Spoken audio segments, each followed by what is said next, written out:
Alhamdulillah banget ini. Apa sih menunya? Ini berkah orang yang sering bangun siang. Kenapa? Dapat makan siang gratis. Oh, jadi bangunnya harus siang. Jadi bangun tidur langsung makan. Berkah. Dan ini menunya lengkap loh. Apa aja nasi, tuh? karbonya ada nasi, Ya. ada mie. Proteinnya ada telur, ada ayam. Terus Sayur tuh, ada sayur-sayuran nih. Ada jamur, ada kacang panjang, oseng-oseng. Tapi kalau David kayaknya memang karbonya harus double ya. Ada nasi, ada mie. Ada nasi, ada mie. Malah kadang nggak perlu lauk lain, nasi mie cukup. Ngomong-ngomong ini ya, komposisi makan bergizi, saya tuh jadi ingat, Fit. Jadi kan Presiden Prabowo Subianto menetapkan anggaran makan bergizi gratis nilainya Rp10.000 per porsi. Dari sebelumnya Rp15.000 per porsi. Nggak cuma buat ibu hamil, menyusui, balita, juga peserta didik yang jadi target program ini. Warga miskin juga dinilai perlu masuk target dari program yang akan berjalan pada 2 Januari 2025. Jadi kalau yang butuh ini ternyata nggak cuma siswa aja. Karena ada tamu kita nanti itu berbagi untuk keluarga tidak mampu. Wah, keren. Keren banget kan? Tapi kita lihat dulu tayangannya berikut ini. Presiden Prabowo Subianto akhirnya mengumumkan penetapan anggaran makan bergizi gratis sebesar Rp10.000 per porsi. Menurut Prabowo, dengan anggaran Rp10.000 per porsinya sudah cukup bermutu dan bergizi. Kalau kita rinci program bergizi ini, nanti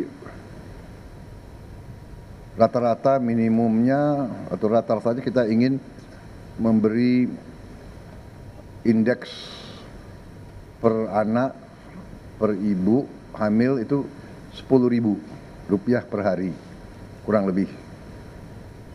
Kita ingin 15.000 tapi kondisi anggaran mungkin 10.000 kita hitung untuk daerah-daerah itu cukup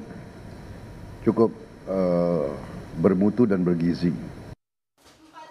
Sebelumnya, juru bicara kantor komunikasi kepresidenan Hariko Satria menyebut program makan gizi gratis dengan anggaran Rp10.000 per porsinya sudah diuji coba dan dianggap layak memenuhi kebutuhan gizi anak.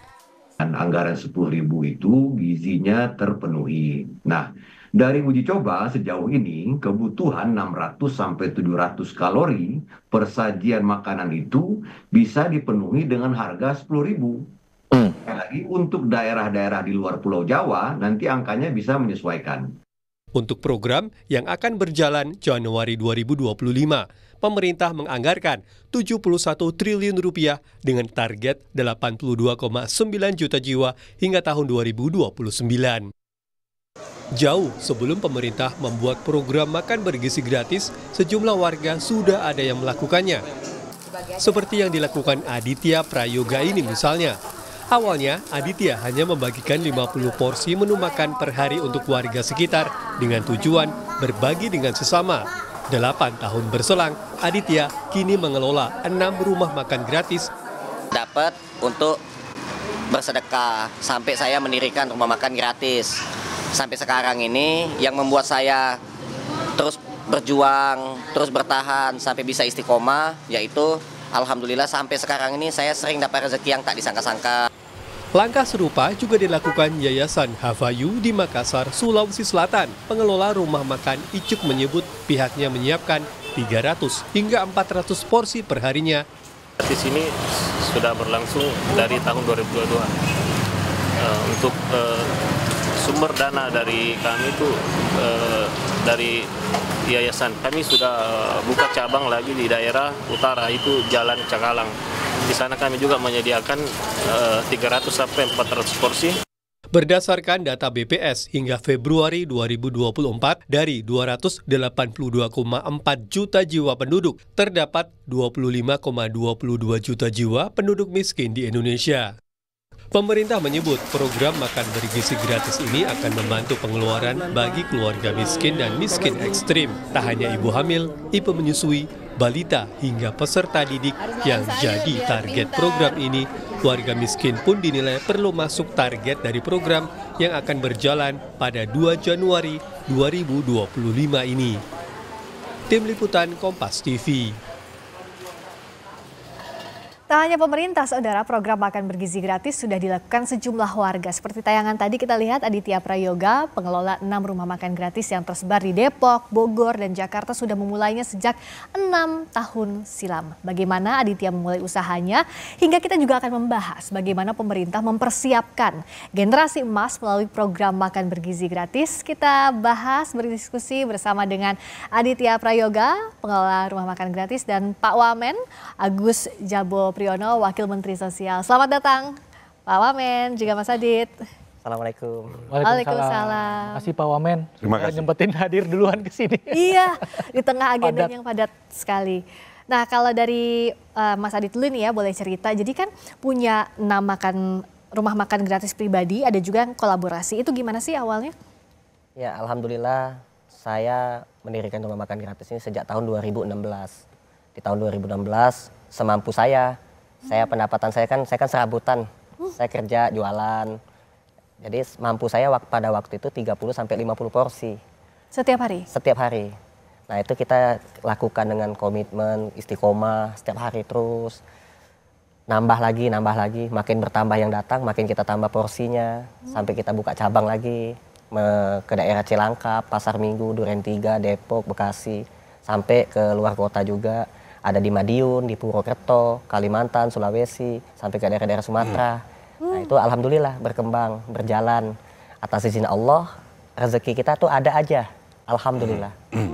Itu konsep sedekah ya, Fit ya? Iya, awalnya pendanaannya pribadi? Awalnya dana pribadi.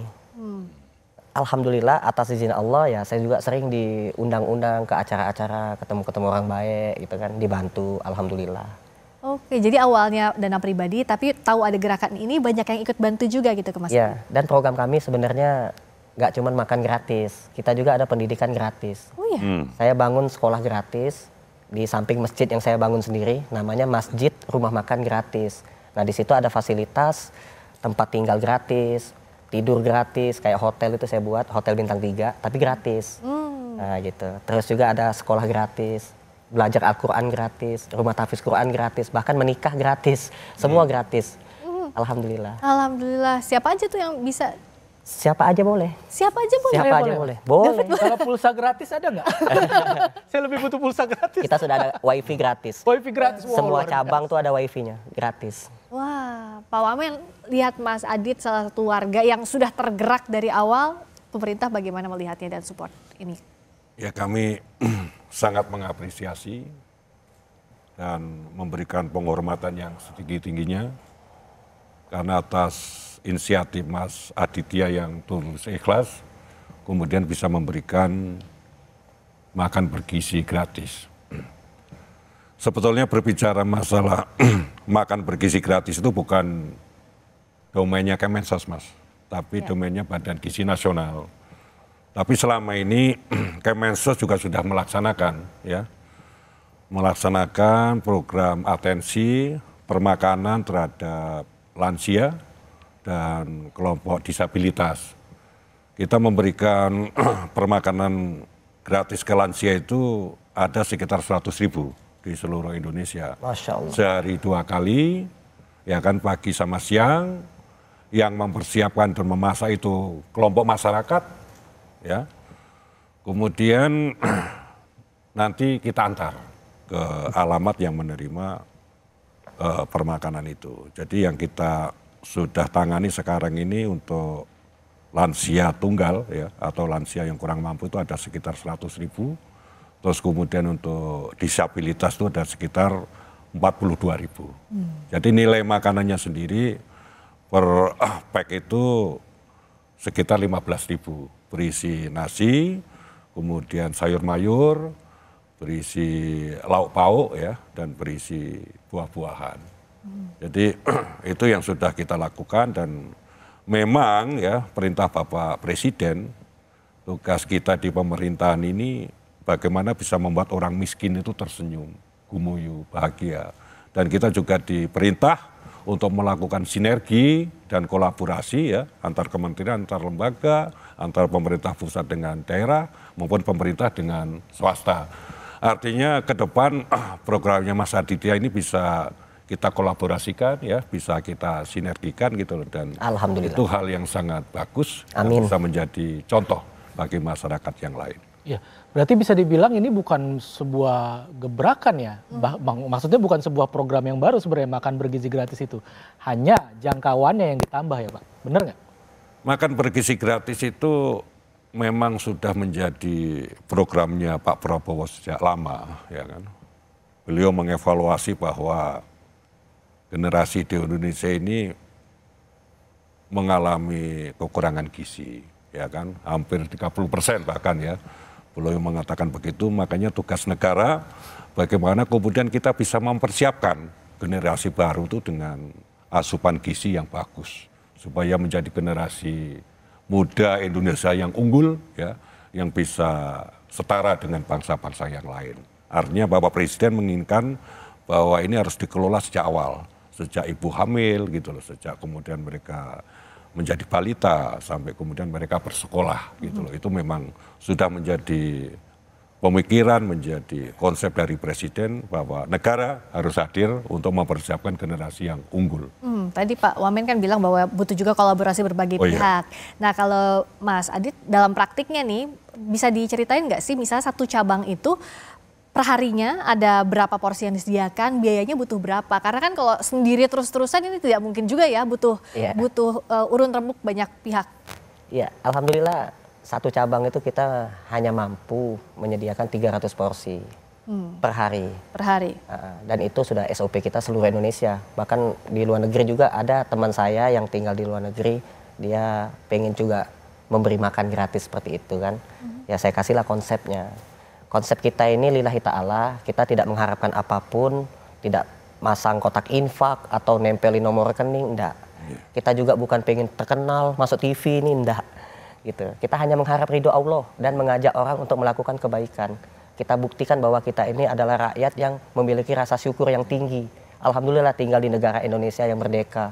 Nenek moyang kita berjuang untuk memerdekakan negara ini. Masa kita diam aja? Sedangkan kita baru lahir ditolong orang, meninggal dunia ditolong orang. Semasa hidup kita harus wajib tolong saling orang. Tolong menolong. Nah kalau untuk rumah makan gratis ini ada berapa total cabangnya? Yang punya Mas sendiri kan ada 6. Yang kolaborasi itu berapa yang di dalam negeri sama di luar? Saya nggak kehitung ya, banyak. Alhamdulillah. Ratusan? Puluhan? Puluhan ada. Puluhan ada? Iya. Oh, ini menu andalannya ada nggak, Pak? Kita menu menunya. Menu itu ganti-ganti. Belanja itu pun nggak tentu ya, kadang 3 juta per hari, kadang 4 juta. Itu pun kita belanja di pasar.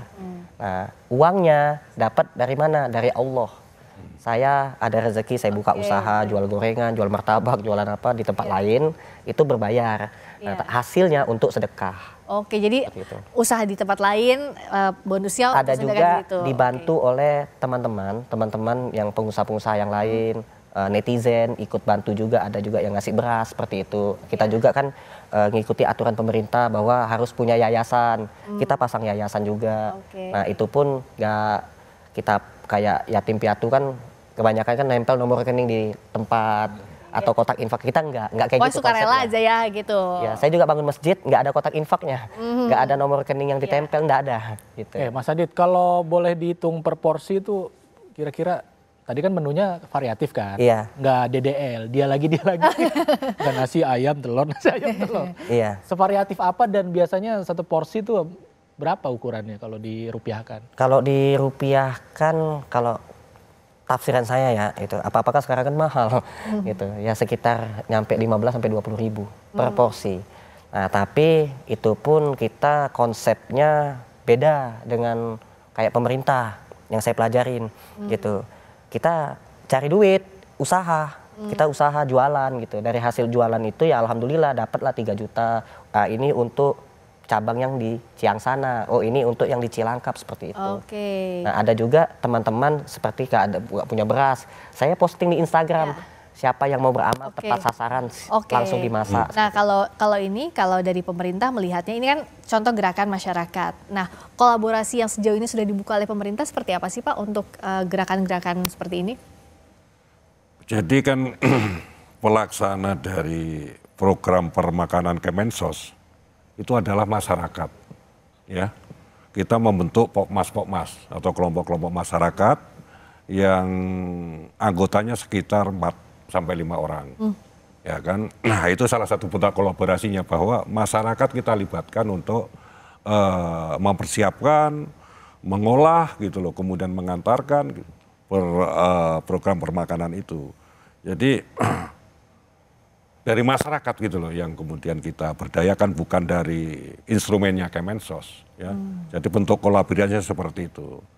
Kita memang pingin kemudian ke depan ini masyarakat berdaya ya, masyarakat berdaya, masyarakat bisa kemudian punya usaha sendiri walaupun program yang dikerjakan adalah program-program sosial. Ya. Makanya saya mengapresiasi ya atas nama Kemensos dengan apa yang sudah dijalankan oleh Mas Aditya gitu loh. Memang orang Indonesia begitu, gotong royong, tolong menolong gitu loh. Dan saya pikir ini sesuatu yang patut dicontoh, dan setelah ini tentunya saya akan berbicara ya sama Mas Adit kalau kira-kira nanti yang bisa dikoneksikan, bisa dikolaborasikan gimana supaya program makanan gizi ini bisa berjalan, dan target yang diinginkan oleh pemerintah bahwa anak-anak Indonesia harus memiliki gizi yang cukup, pemikiran yang cerdas, menjadi generasi unggul itu betul-betul terwujud. Tidak hanya pemerintah menjalankan, tapi juga melibatkan masyarakat seperti Mas Aditya itu. Oke, nanti dari Mas Adit udah ada keresahan tuh Pak soal harga-harga bahan makanan. Mungkin apa nih yang bisa disinergikan, ataukah yang kita tahu tadi anggaran 10.000, kalau Mas Adit tadi sudah 15 dan 20.000 dan mengeluhkan harga bahan mahal, kira-kira apa nih Pak yang bisa pemerintah? Ya, tentunya itu tugasnya Menteri Perdagangan ya. Baik. Untuk mengatur masalah harga-harga segala macam. Tapi saya pikir dengan nilai 15.000 dengan nilai 20.000 itu saya pikir untuk menyediakan makanan bergizi gratis itu saya pikir cukup ya. Cukup. Apalagi itu kalau misalkan di pedesaan segala macam harga sayur mayur juga murah ya kan, harga telur juga bagi peternak yang ada di sana juga murah. Karena setahu saya nanti program makan bergizi gratis itu akan melibatkan ya partisipasi masyarakat yang ada di desa-desa itu ataupun ada di kelurahan-kelurahan itu. Jadi kita bisa membayangkan bagaimana nanti dinamika, tidak hanya memberikan makanan bergizi gratis, tapi masyarakat desa yang selama ini tidak produktif itu akan menjadi produktif karena akan ada program makan bergizi gratis itu. Nah, bagaimana agar program ini bisa berjalan maksimal dan juga memberdayakan masyarakat dengan berbagai sektornya? Kita akan bahas di Sapa Indonesia Malam Akhir Pekan, masih bersama kami sesaat lagi. Masih di Sapa Indonesia Malam Akhir Pekan, kita kedatangan Wakil Menteri Sosial, Bapak Agus Jabo Priyono, dan juga Mas Aditya Prayoga, pengelola rumah makan gratis. Nah, sebelum kita lanjutkan lagi ngobrolnya, Fit, kita ada data nih. Oke. Ya. Yang pertama adalah data dari BPS soal penduduk miskin di Indonesia. Kira-kira ada gambaran untuk jumlahnya nggak Pak kalau dari Kemensos? Di Kemensos itu kita kan ada 3 program ya. Satu PKH, yang kedua adalah bansos sembako, yang ketiga adalah pemberdayaan dan atensi, gitu loh. Jadi untuk penerima sembako yang masuk ke DTKS sekarang ini, itu ada sekitar 18,8 juta. Untuk PKH itu sekitar 10 juta. Untuk atensi permakanan lansia ada sekitar 100.000.